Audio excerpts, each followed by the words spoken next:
I think at the end of the day, we all, think that these NBA players, a lot of them are just built differently, but I think that we have to remember that they are human beings.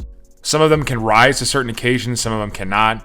Some of them skill is just so vast that they can overcome any, challenge that comes their way. Some of them are very comfortable not being in the spotlight. And it seems like D'Angelo Russell is one of those guys. He was asked recently about his time with the Lakers, and he says he was a little traumatized there. He likes being back in Brooklyn. He likes being back a part of the Nets where there's not a lot of eyes on him and he can just kind of hoop and make money and have fun.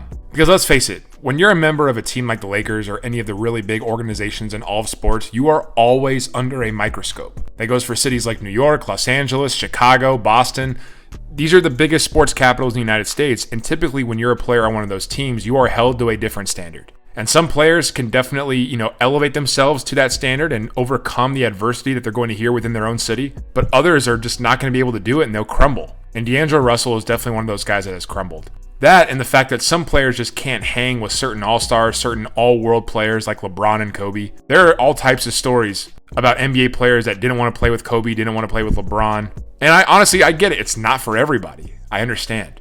But D'Angelo Russell is not a bad player. He's just not a guy that is a winning player. There's a difference. D'Angelo Russell, in my opinion, is extremely skilled. He's a very skilled basketball player, but he's not a winning player. There are a lot of famous examples of that throughout the NBA history, so I want you guys to name one for me.